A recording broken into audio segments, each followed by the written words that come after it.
चिड़िया का बेटा कूकू, कबूतर का बेटा कीकी, छोटा मिठू और गौरी कव्वी का बेटा जोगू कौवा, सारे छोटे पक्षी दोस्त खेलते खेलते दूर निकल जाते हैं। वो पकड़न पकड़ाई खेल रहे थे। 1 2 3 4 5, मैं आ गया। कूकू 5 तक गिनता है और अपने दोस्तों को ढूंढने जाता है। थोड़ी ही देर बाद कूकू छोटे मिठू को पेड़ में छुपा हुआ ढूंढ लेता है। छोटे मिठू बाहर आ जाओ, मैंने तुम्हें देख लिया है। छोटा मिठू पेड़ से निकल आता है। कीकी वहाँ है, फूलों की दूसरी तरफ। कूकू फूलों की दूसरी तरफ जाता है और कीकी को भी ढूंढ लेता है। जोगू जोगू रह गया, मैं उसे भी जल्दी ही ढूंढ लूंगा। कूकू इधर जाता है, उधर जाता है, वो हर तरफ देखता है, लेकिन जोगू तो उसे कहीं भी दिखाई नहीं देता। मिठू और कीकी जोगू ना जाने कहाँ चला गया है, वो नहीं मिल रहा। जोगू उस तरफ क्या है? जोगू कौवा एक सूखे पेड़ की खोखर में छुपा हुआ था। वो अपने दोस्तों को देख रहा था, लेकिन बोल नहीं रहा था। जोगू अपने दोस्तों को देखकर हंस रहा था। वहाँ झाड़ियों में जाकर देखते हैं, वहाँ मैंने देखा है, वहाँ कोई नहीं है। अगर मेरी बात मानो तो हम घर चले जाते हैं, जोगू खुद ही घर आ जाएगा। नहीं दोस्तों, हम ऐसे जोगू के बिना घर नहीं जा सकते। पूरे 2 घंटों के बाद जोगू कौवा हंसता हुआ पेड़ की खोखर से निकलकर आ जाता है। मैं जीत गया, मैं जीत गया। सबको जोगू पर बहुत गुस्सा आ रहा था। जोगू, ये भी कोई तरीका है? हम कब से तुम्हें ढूंढ रहे हैं और तुम अब आए हो। देखो बारिश कितनी तेज है और अंधेरा भी हो गया है। चलो अब घर चले। बारिश के रुकने का इंतजार करना होगा। वहाँ झाड़ियों की दूसरी तरफ एक घर है, दरवाजा खुला है, हम सब वहाँ चले जाते हैं। कूकू की बात सबको पसंद आती है और वो सब उस पुराने से घर में चले जाते हैं। ये घर किसी बिल्ली का होगा। जोगू डरावना, मैं पहले ही बहुत डरा हुआ। वो सब डरते डरते एक कोने में बैठ जाते हैं। छोटे मिठू का ध्यान घोंसले के पीछे एक पुरानी पक्षी की हड्डी पर जाता है। हमें यहाँ से जाना होगा, ये जरूर किसी मांस खाने वाले जीव का घर है। देखो वहाँ पक्षी की हड्डी है। वो सब वहाँ से जाने ही वाले थे कि दरवाजे पर एक बड़ी चील आकर बैठ जाती है। क्या ये सपना है या सच? एक साथ 4 पक्षी, और वो भी छोटे छोटे नरम नरम पक्षी। मेरी तो किस्मत ही जाग उठी। छोटे बच्चे डर के मारे पीछे हट जाते हैं। चील घर में आ जाती है और दरवाजा अंदर से बंद कर लेती है। दोस्तों, ये चील हम सबको खा जाएगी। चलो जल्दी से चिड़िया के बच्चे, तुम बताओ तुम्हें मैं कैसे खाऊं? चील माँ, मुझे छोड़ दे, मैं आपकी काम में मदद करूँगा, मैं दोस्ती करूँगा आपसे। ये सुनकर चील हंसने लग जाती है। कौवे के बच्चे तुम बताओ, जल्दी बताओ तुम्हें मैं कैसे खाऊं? माँ चील, अगर आप मुझे छोड़ दे, मैं हर रोज आपकी टांगे दबाया करूँगा, मैं दोस्ती करूँगा आपसे और मैं आपके सर में तेल लगाया करूँगा। मुझे भी छोड़ दे, मेरी नाक बहुत तेज है। अगर आप मुझे ना खाएं तो मैं अपनी नाक से आपके लिए मीठे मीठे फल ढूंढ कर ला सकता हूँ। माही चील कई बरसों से अकेली रह रही थी। पहली बार वो किसी से बातें कर रही थी। माही चील को भी ये सब अच्छा लग रहा था। अच्छा ये बताओ, तुम जंगल में क्या करने आए थे? चील माँ, हम जंगल में पकड़न पकड़ाई खेलने आए थे कि जोगू पेड़ की खोखर में छुप गया और हमें इसे ढूंढने में देर हो गई। ये सुनकर चील हंसने लग जाती है। पेड़ की खोखर? इस छोटे कौवे ने तो कमाल कर दिया। क्या तुम सब मुझसे भी पकड़न पकड़ाई खेलोगे? जरूर, क्यों नहीं।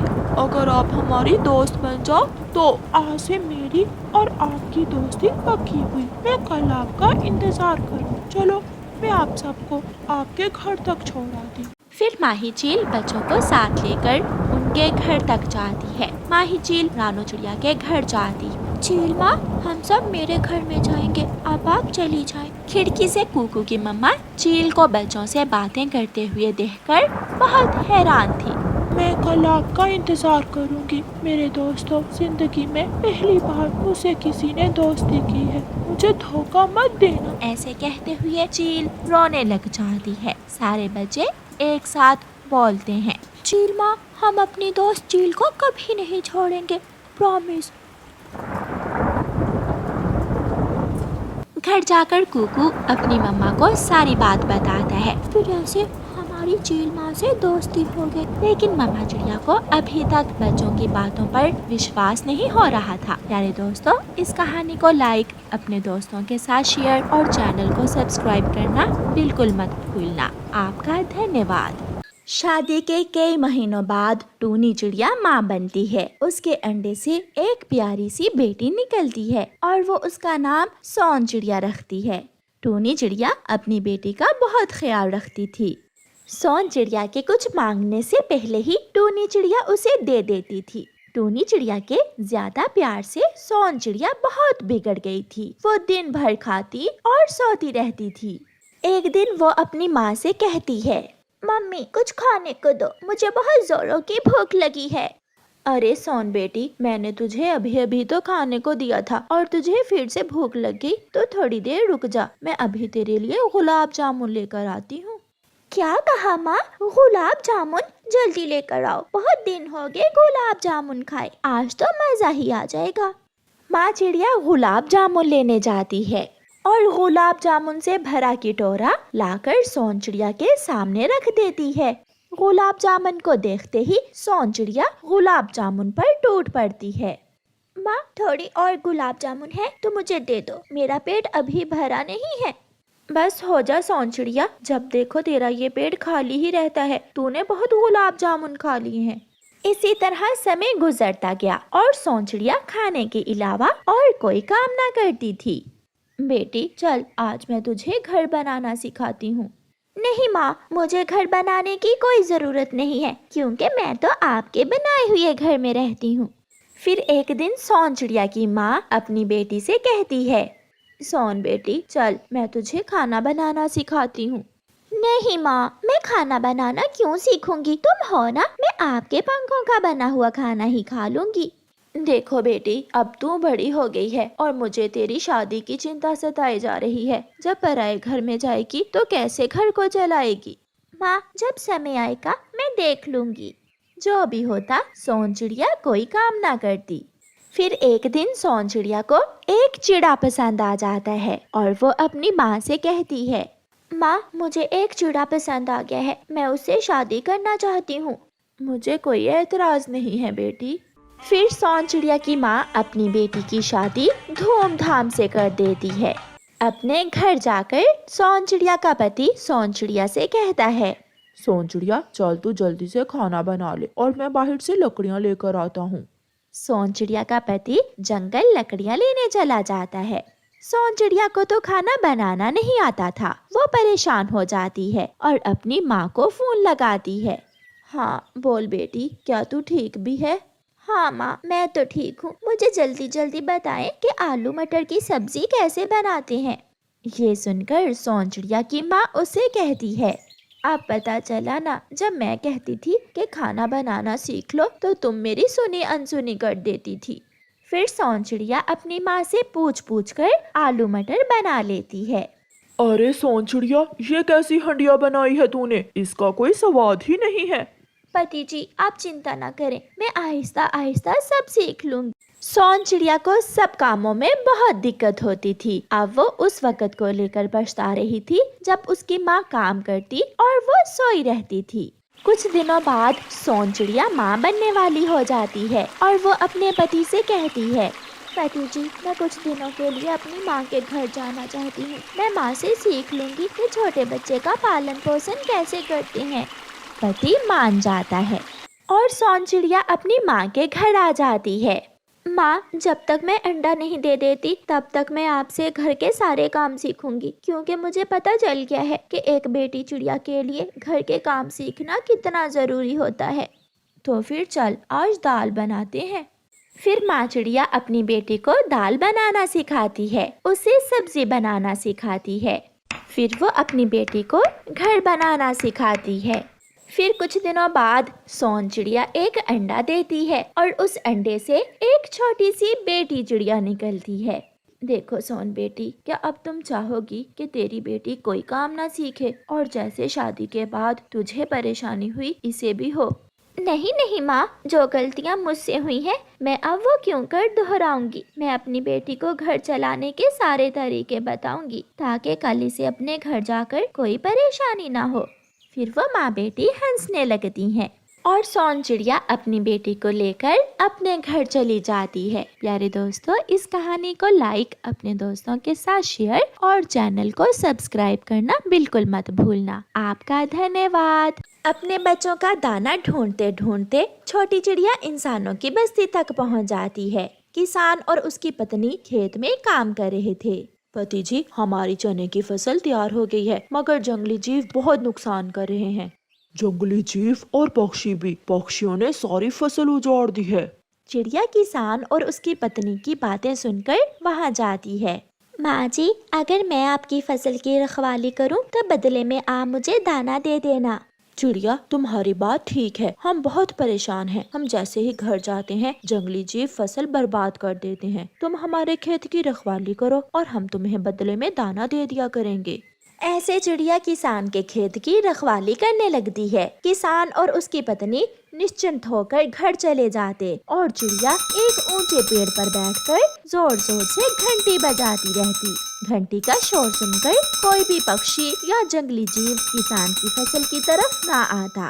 कालू, चलो, मुझे भूख बहुत लगी है। सुना है किसान की चने की फसल तैयार है, आज किसान के खेत में जाकर पार्टी करते हैं।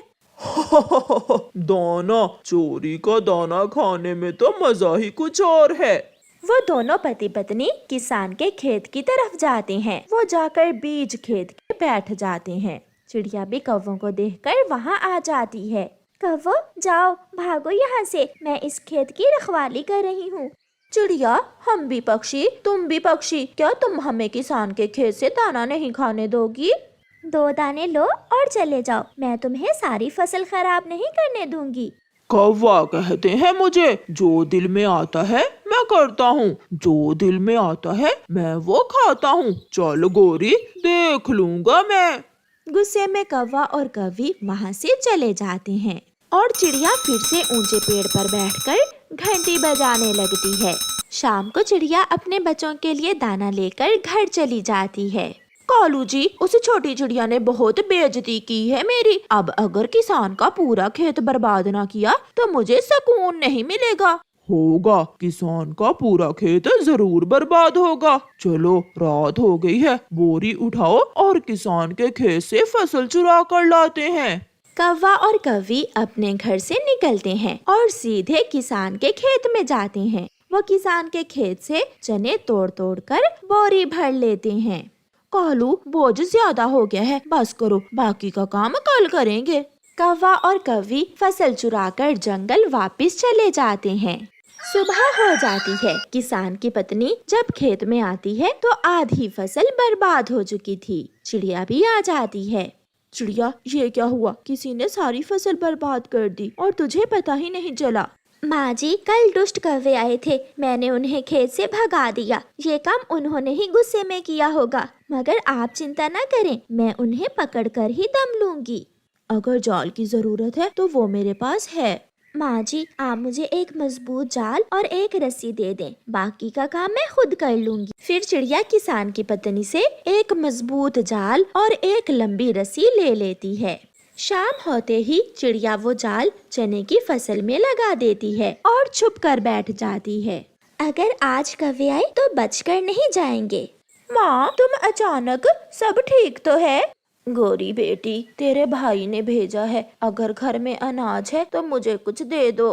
सासू माँ, ये एक बोरी चने की हम रात ही चुरा कर लाए थे, ये ले जाओ। कालू, अगर ये बोरी अनाज की माँ को दे दी तो हम कल क्या खाएंगे? माँ, तुम ऐसा करो, आज रात हमारे साथ चलो और आज रात हम सब मिलकर किसान के खेत से 2-4 बोरी अनाज की चुरा लेंगे। तो फिर मैं अभी तेरे भाई को बुला कर लाती हूँ। गोरी की माँ जल्दी से जाती है और अपने बेटे को बुला लाती है। गोरी, गोरी दी, जीजा जी से बड़ा चोर हूँ मैं। ये तो खेत में ही जाकर मालूम होगा कि कौन बड़ा चोर है। फिर रात हो जाती है और सारे कौवे मिलकर चोरी करने जाते हैं। वो कौवे ये नहीं जानते थे कि आज चिड़िया ने खेत में जाल लगा रखा है। वो सब खेत में जाकर अनाज तोड़ने लगते हैं। रस्सी हिलती है। कोई तो खेत में है। चिड़िया जाल की रस्सी खींच लेती है और सारे कौवे जाल में फंस जाते हैं। गौरी बेटी, मुझे बचाओ। माँ, मैं कैसे बचाऊं? मैं तो खुद जाल में हूँ। मैं भी, गौरी बहन, मैं भी पकड़ा गया। तुमने खुद तो पीटना ही था, फिर हमें क्यों साथ ले आई? साले जी, अब दोनों जीजा जी और साला जी मिलकर मार खाएंगे। सुबह हो जाती है। रात कौवे जाल में ही फंसे रहते हैं। चिड़िया भी वहाँ आ जाती है। अब किसान की पत्नी आकर ही तुम्हें आजाद करेगी, कालू कौवे और गोरी कौवी। चिड़िया बहन, माफ कर दो, हमें माफ कर दो। इतने में किसान की पत्नी भी आ जाती है। तो फिर चोर पकड़ेगे क्यों बे कौवो? 1-2 दाने से काम नहीं चलता, जो पूरा परिवार लेकर आगे तुम। फिर किसान कौवों की खूब पिटाई करता है और उन्हें उनकी चोरी की सजा देता है। प्यारे दोस्तों, इस कहानी को लाइक, अपने दोस्तों के साथ शेयर और चैनल को सब्सक्राइब करना बिल्कुल मत भूलना। आपका धन्यवाद।